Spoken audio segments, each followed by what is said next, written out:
여러분 안녕하세요. 김동호입니다. 오늘도 날마다 기막힌 새벽 기억하고 나오신 여러분 환영합니다. 오늘은 어제 읽었던 말씀 다시 한번 또 읽으려고 합니다. 에스겔 37장 15절에서 17절. 에스겔 37장 15절에서 17절. 여호와의 말씀이 또 내게 임하여 이르시되 인자야, 너는 막대기 하나를 가져다가 그 위에 유다와 그 짝 이스라엘 자손이라 쓰고, 또 다른 막대기 하나를 가지고 그 위에 에브라임의 막대기 곧 요셉과 그 짝 이스라엘 온 족속이라 쓰고, 그 막대기들을 서로 합하여 하나가 되게 하라. 내 손에서 둘이 하나가 되리라. 늘 읽던 말씀인데, 늘 잘하는 말씀인데, 저는 어제 이 말씀을 읽을 때 이 구절이 특별히 마음에 와닿았어요. 내 손에서 둘이 하나가 되리라. 하나님이 우리에게 그 하나 되게 하는 사명을 주시는구나 하는 것을 새삼스럽게 깨달았습니다. 그것을 제가 어제는 피스메이커, 화평케 하는 사람, 평화를 만드는 사람으로 해석해서 했는데, 오늘 그 이어서 화평은 어떻게 만드나, 화평을 만드는 도구는 무엇인가, 화평케 하는 사람이 되려고 하면 무엇을 훈련하고 연습해야 할까 하는 얘기를 좀 더 이어가려고 합니다. 여러분, 화평을 만드는 힘은 어디에서 나올까요? 화평은 무엇으로 만들어질까요? 여러분, 그것은 사랑입니다. 사랑이 우리를 화평케 합니다. 미움이 우리를 갈등하게 하고 분열하게 합니다. 그러므로 화평케 하는 사람이 되려고 하면 사랑하는 훈련과 연습과 은사를 받아야 할 거라 생각을 했어요. 고린도전서 13장 말씀이 그 사랑에 대한 말씀이잖아요. 고린도 교회 교인들이 다 이제 성령의 은사들을 받았어요. 그러고는 각기 자랑했어요. 어느 은사가 더 크냐, 자기가 받은 은사가 더 높다, 크다 이렇게 자랑할 때 모든 은사는 다 평등하고 가장 큰 은사가 하나 있기는 있다. 그것이 사랑이다. 이렇게 시작되는 게 고린도전서 13장 아닙니까? 더 큰 은사를 사모하라. 그러면서 이제 사랑에 대한 말씀을 하는 거죠.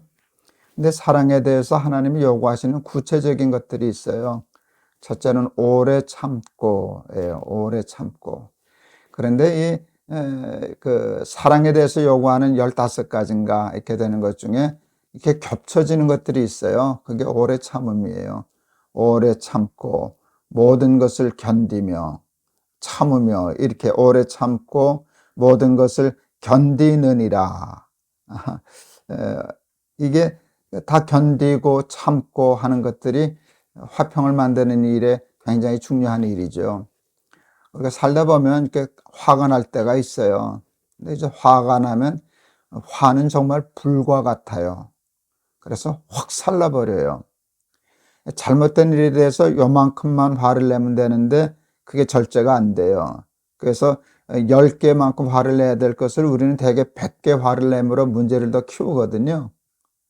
그렇게 되니까 조금 참으면 냉정해질 수 있는데 참는 훈련을 좀 해야 되지 않을까 하는데, 제가 이 설교를 하지만 저도 그 말씀에는 도무지 자신이 없습니다. 이제 제가 이제 목회를 할 때 이제 당회를 하다가, 좀 부끄러운 얘기지만 좀 화가 날 때가 좀 있거든요. 다툴 때도 있고 약간 화가 날 때가 있어요. 근데 화가 날 때 말을 하면 실수하더라고요. 도에 지나친 말, 뜻하지 않은 말이 돼서 문제를 더 키우더라고요. 그래서 제가 그때부터 연습한 게 있어요. 화가 날 때는 말하지 말자. 화가 날 때는 그걸 좀 써보자. 그래서 제가 이제 화가 날 때는 잠깐이라도 펜을 들고 이렇게 메모를 하는 습관을 들였어요. 여러분, 말은요, 그 감성적인 행동이고요. 쓰는 것은 이성적인 행동이에요. 쓰다 보면은 감정이 이렇게 사그라들어요. 이성적이 되고 차분해져요. 그래서 이렇게 써가지고 나중에는 그걸 읽어요. 제가 당회 때 뭘 써서 읽으면 장로님들이 우리 목사가 좀 화났구나 이제 되게 그렇게 생각했는데, 이제 참는 훈련 완벽하지 못하지만 꽤 나름대로 노력하는데, 그렇게 되면 평화를 지킬 수 있어요. 참지 못해서, 오래 참지 못해서, 견딜 수 있는 걸 견디지 못해서 평화를 깨트리는 경우가 얼마나 많은지 모르죠. 또 그 사랑에 대해서 얘기할 때 무례하지 아니하며 성내지 아니하며, 여러분 성내는 것이 하나님의 의를 이루지 못한다. 화가 나서 하는 행동들은 다 잘못된 것들이에요. 너희는 옳다 옳다 아니라 아니라 하라. 이에서 지나는 것은 악으로부터 나느니라. 제가 좋아해서 자주 하던 말씀인데, 여러분 옳다 옳다 해서 성이 나면 그게 지나친 거거든요. 화를 내기 시작하면은요, 이거 걷잡을 수가 없어요. 화가 나면은 예의가 없어져요. 무례해져요. 공격적이 돼요. 상대방을 아프게 하고 괴롭히려고 하는 그 악한 마음이 생겨요. 사랑은 불의를 기뻐하지 아니하며 그러는데요, 화가 나면은요, 좋지 않은 거를 기뻐하게 돼요. 말 한마디 하려도 아프게, 날카롭게, 상처받게, 상대방을 굴복시키려고. 그러다 보니까 화평이 깨지잖아요. 그렇죠?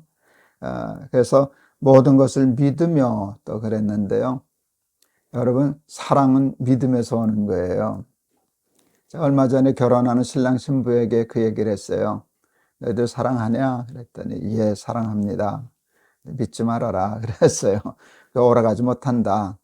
사랑 자체는 오래가지 못한다.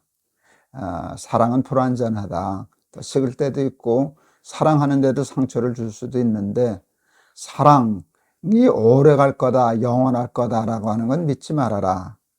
근데 믿어야 할 것이 있단다. 그게 뭔가 하면, 내가 네 신랑을 사랑한다는 거, 신랑이 너를 사랑한다는 건, 내가 신랑을 사랑한다는 거는 그건 진심이다. 그건 너희들이 진심 아니냐. 근데 그것이 오해받을 만한 때가 있을 텐데 그거를 믿어야 된다. 사람을 믿어야 된다. 사랑은 믿을 수 없을 때가 있는데 그 사람이 너를 사랑하는 사람이라는 것은 믿어야 된다. 조금 복잡한 말 같지만 사랑은 믿음에서 오는 것이다.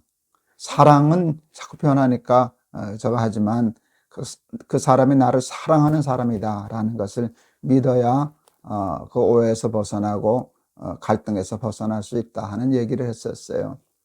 여러분, 사랑은 믿음에서 와요. 믿음에서 와요. 그리고 그 믿음이 깨질 때 사랑이 깨지고, 사랑이 깨질 때 평화가 깨지는 거예요. 그리고 또 하나, 제가 이제 날개새 하면서 몇 번 예화를 들었던 말씀입니다. 목회하면서 정말 제가 힘들어 하던 분이 계셨어요. 정말 견딜 수 없을 만큼 힘들게 하는 분이 계셨어요. 제가 너무 힘들고 어려워서 제가 속으로 하나님이 저런 사람도 사랑하실까? 솔직히 얘기하면 저런 사람이 아니라 저런 인간도 하나님이 사랑하실까? 그렇게 생각했었어요. 너무 힘들고 괴로워서. 하나님이 당연히 나도 저런 인간을 사랑하지 않는다. 어떻게 내가 저런 인간을 사랑하겠냐? 나도 내 마음과 똑같다 하고 제 편을 들어주실 줄 알았어요. 그래서 그런 마음을 기대하고 그렇게 생각한 거거든요. 하나님 앞에서. 근데 하나님이 제 마음에 주신 생각, 정말 0.1초도 걸리지 않고 주신 생각. 그럼 사랑하지. 세상에 사람이 완벽해서 내가 사랑하는 인간이 어디 있겠냐? 그리고 주신 말씀, 너는 좀 낫냐? 근데 할 말이 없더라고요. 예, 제가 제 기준으로 생각하면 제가 그분보다 좀 낫다고 생각했었어요. 그런데 하나님 앞에서 보니까 개낀 도끼이더라고요. 넌 좀 낫냐? 내가 그 사람의 잘못된 거, 불완전한 것 때문에 그렇게 싫어한다면, 내 기준으로 내가 너를 생각한다면 너는 사랑할 수 있겠냐? 할 말이 없더라고요. 여러분, 십자가를 통해서 내가 힘들어하던 사람을 보니까 하나님이 사랑하는 사람이었고요. 십자가를 통해서 나를 보니까 개낀 도끼이더라고요. 그래서 그때 그 미워하고 힘들어하던 마음이 풀렸어요. 사람이 그렇지 뭐. 난 좀 낫나 뭐. 그랬더니 신기하게 그 힘듦과 미움이 없어지더라고요. 그러니까 그 악한 마음, 화나는 마음, 이게 사라지니까 견딜만 하게 되더라고요. 뭐 그분이 좀 힘들게 해도 그렇지 뭐, 사람이 그렇지 뭐. 그리고 하나님이 사랑하는 사람을 내가 함부로 미워하면 안 되겠다 하는 그런 생각도 들어서 제법 평화를 지키는 일에 큰 도움을 받았던 기억이 있습니다. 사랑하는 우리 날깃의 가족 여러분, 살다 보면 세상 힘들고 어렵고 마음 아프게 하는 사람들 투성이에요. 밤낮 전쟁 같은 삶을 살아야 돼요. 이 땅에 평화가 어디 있어요? 그런데 하나님께 은혜를 구하고 사랑의 은사를 받아서 오래 참고 성내지 않고 무례하지 않고 불의를 기뻐하지 아니하고 자기의 유익을 하지 아니하고 자기 생각만 하지 않고 하는 은사를 하나님으로부터 받는다면 하나님 사랑도 큰 은사라고 얘기하시고 구하면 주신다고 하시는 은사인데 그 사랑의 은사를 받아서 오래 참을 줄 아는 사람, 화내지 않는 사람, 무례히 행치 않는 사람, 그리고 십자가 안에서 사람을 볼 줄 아는 마음으로 여러분 사랑하는 능력을 키워서 내 손에서 하나가 되리라. 갈라지고 터지고 싸우고 분쟁하는 교회, 직장, 가정, 또 모든 관계들을 하나 되게 하는 피스메이커로서의 삶을 살아가는 우리 사랑하는 날깃의 가족들 다 될 수 있었으면 좋겠습니다. 하나님이 오늘 에스겔서를 통해서 우리에게 주시는 말씀, 유다와 이스라엘 또 요셉의 가족들 다 뿔뿔이 흩어져서 사는데 내 손에서 하나가 되리라. 내 손에서 하나가 되리라. 내 손으로 하나를 만들어 주렴. 화해시켜라. 화평케 하는 사람이 되어다고 피스메이커가 되어다고 하는 그런 말씀이 아니었을까 그렇게 생각했습니다. 여러분 다 우리의 마음에도 화나는 일도 있고 분도 있고 다투고 싶고 전쟁하고 싶은 마음이 늘 들끓지만 오늘 주신 말씀을 가지고 그 은사를 구해서 여러분들이 교회에서나 직장에서나 가정에서나 모든 흩어졌던 것들을 모으고 둘이 된 것들을 하나로 합하게 하는 그런 능력 있는 하나님의 자녀로서의 삶을 살아가는 우리 날깃의 가족들 다 되실 수 있기를 축원합니다. 기도하겠습니다. 하나님 아버지 은혜를 감사합니다. 오늘도 귀한 말씀을 주셔서 오늘 우리가 살아가야 할 또 귀한 양식을 주시고 또 은혜와 말씀의 지표를 주신 것 감사합니다.